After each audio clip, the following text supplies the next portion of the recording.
Buenas tardes, hoy día estamos en este podcast llamado Entendiendo nuestro presente mediante la historia. ¿Con quién estamos hoy día? Emily. Ok, vamos a hacerte una serie de preguntas comparando el Perú actual con la historia básicamente. Los primeros pobladores vivían como cazadores-recolectores. ¿Qué crees que tendría de mejor o peor esa forma de vida frente a la sociedad peruana actual? Considero que en la actualidad el vivir de la caza y la recolección ya no es tan positivo como lo era en el pasado, porque ahora hay bastantes prohibiciones para lo que es la caza, como lo es prohibir la caza de ciertos animales. Y en la actualidad se han tomado métodos más efectivos, como lo es la crianza de animales de granja, como las vacas, las gallinas, y eso ayuda a que no se contamine tanto como antes, ni se vulneren animales en peligro de extinción. Ya, la segunda pregunta. Los paracas practicaban trepanaciones craneanas. ¿Fue una práctica médica avanzada o un riesgo innecesario?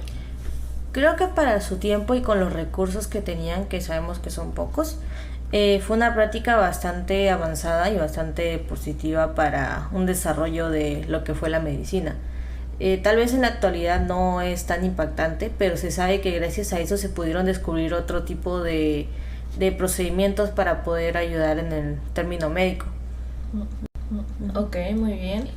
Ahora, hablemos sobre la leyenda de Manco Cápac y Mama Oyo. ¿Tú crees que tendría alguna validez? Considero que en la actualidad el tomar en cuenta la historia que se dice de que Manco Cápac y Mama Oyo salieron del lago Titicaca, no es algo positivo para lo que es la historia en la actualidad del Perú.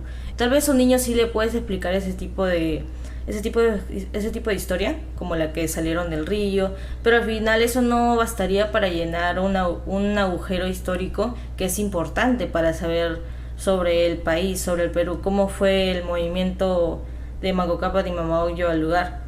Ya podríamos decir que sí, se creyó que salieron del lago Titicaca, pero no por eso deberíamos creer nosotros de que esa fue la decisión. Al final eso terminaría generando un agujero de información que se busca llenar con adoctrinamiento religioso, lo cual no es positivo para nosotros. En nuestro caso, o como has mencionado, entonces la religión serviría para dominar a esas poblaciones, ¿no? En este caso, las comunidades andinas. Sí, se utilizó principalmente para dominar a esta población que creía fuertemente en los dioses. Ahora, Tupac Hualpa, quien fue nombrado Inca por los españoles, ¿dirías que fue un líder títere como algunos presidentes peruanos actuales? Yo creo de manera personal que sí se puede comparar muy fácilmente con algunos presidentes actuales, como lo fue Castillo, por ejemplo. Sabemos que Castillo rápidamente se volvió una imagen que representaba al pueblo, pero a final de cuentas también fue utilizado, tal y como lo hicieron con Tupac Hualpa.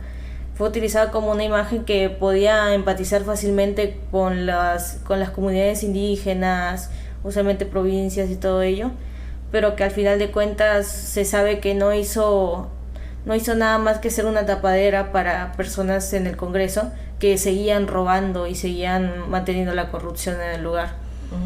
Muy bien. Como última pregunta, ¿crees que en la actualidad se cumple una situación similar a la guerra entre Francisco Pizarro y Diego Almagro? Creo que en la actualidad sí se ve muy marcada, por ejemplo, en la situación de delincuencia. En el Perú se sabe que ahorita está lo del cobro de cupo, los robos, todos los asesinatos que son en la actualidad, y que usualmente se ve que es entre personas que están en un mismo rango, el pueblo en general, porque los rateros, los secuestradores, los que cobran cupo, en lugar de reclamar sus derechos como persona que tienen, de también tener un trabajo y tal, deciden robar a su mismo pueblo. No van directamente a reclamar al Congreso, por ejemplo. Y los del pueblo se mantienen diciendo, no, es culpa de los choros, los delincuentes, pero al final no se trata solo de eso. Se trata de un gobierno que no está haciendo lo suficiente para cuidar de su pueblo. Y por ello mismo es que se mantiene ese ambiente hostil. Como cierre ya, el total. ¿Qué consejo tú le darías a la población, considerando la situación actual que está llena de violencia, corrupción y desigualdad? Primero que todo, si es que queremos que todos estos problemas, estas problemáticas actuales en el país se vayan, se eliminen del sitio, deberíamos primero comprendernos entre nosotros, poder apoyarnos como población y unirnos para hacer que se dejen de vulnerar nuestros derechos. Uh-huh. No podemos permitir que el Congreso o quien sea que esté dentro del lugar, porque no es culpa de la estructura del Congreso, es culpa de la gente que está ahí, la gente que decide robarnos, que deciden cambiar leyes que al final solamente le favorecen a ellos, el que el país esté actualmente como está. Uh-huh. Ellos tienen la seguridad de que no los van a sacar de ahí. Uh-huh. Por eso es que debemos levantarnos, porque tenemos un derecho hasta a hacer huelgas. Tenemos un derecho, obviamente pacífico, de reclamar por lo que se está vulnerando de nosotros.